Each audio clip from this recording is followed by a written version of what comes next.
Hello everyone, welcome to the channel.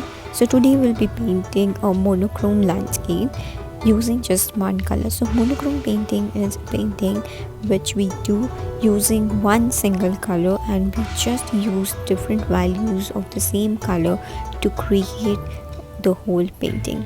Alright, so let me just explain you what is the value of the color and what do you mean by that. So here I'm taking the indigo color from my palette, and I'm taking lots of color, and you see like it is almost a milky consistency, like it doesn't have a lot of water to it. It is very dark and pigmented, and I will just swatch that color for you, and when I swatch you won't be able to make out if it is black or it's blue, that how dark this color is. So this is the darkest value of indigo, and now with every swatch I will keep on adding a drop or two drops of water to it, and you will see that the color will get lighter and lighter. So this is what you mean by value. In watercolors, when you want to make your colors lighter, you just add water, and when you want to make your paint darker, you subtract water or you add less and less of water. So you don't need to add any kind of white to your paint. All you need to do is just add water to your paint to make it lighter and lighter. So you see with each swatch the color is getting lighter and lighter, and these number of shades I got using just one color, that is the indigo. Okay, so we'll be using these different shades of paint to paint whole of our landscape. Okay, let me swatch one more time, but this time what I'll do is I will swatch the darkest value on the top, and then instead of adding water on the palette, I will directly pull that color downward, and with that I will keep on adding water to it, and you will see it will gradually change its value from dark to light. Okay, so first you need to just take one color. I would suggest you to take any dark color like indigo, pines gray, maybe black, but I won't suggest you to use black because it looks quite flat. But other than that, you can use a darker purple, a darker brown to paint this landscape. Alright, so just choose one color from your palette and swatch all the different values you would get using that color, and then start with the painting.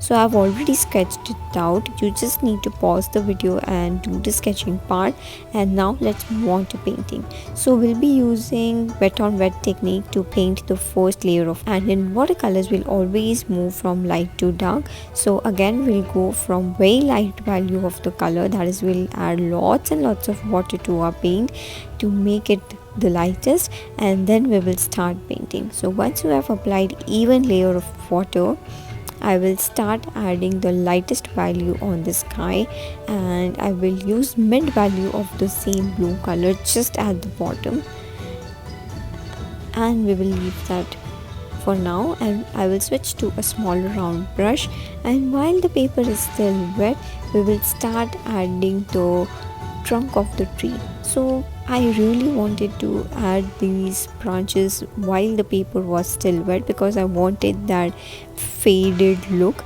So that's the reason we are using wet on wet technique, and it will spread a little, but remember to just remove the excess paint on the tissue and then apply it on the paper. Okay, so once the first layer is done, we will move, and once it is completely dry we will move on to painting the second layer, and this time we will use the paint which is slightly darker to the one which we have already applied, and the painting part remains the same, that is we will again start with drawing the trunk of the tree, and we will start adding some dry branches on top of it. Again remember to use smaller thinner brush to paint those branches, and then let it dry. Once that is dry we will move on to painting the third layer of the trunk of the trees with another shade which is a little bit darker to the previous layer. Keep your swatching card with you and swatch every color you put on the paper so that you are sure that this color is darker to the previous layer. Okay, and we will also add few branches using this smaller brush, and I'll also draw few dry trees in the foreground using the same smaller brush. And you see that I've holded my brush at almost 90-degree angle, and I'm just using the tip of my brush to paint those branches to get the thinner looking branches. Okay, lastly what I'll do is I'll take a huge brush, maybe size 4 and 5, and I will dilute my paint a little and start adding the foliage of the tree.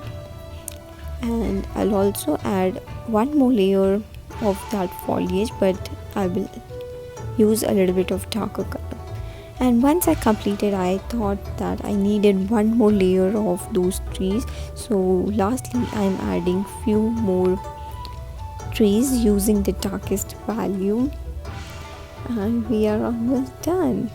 So it's very simple, you just need to use different value of the same color to paint, and remember you always go from light to dark, and with every color you apply on the paper, remember to swatch it on your paper before you apply it. Right, so this is a final look. You can remove the masking tape once it is completely dried, and tada, we are done. I hope you enjoyed.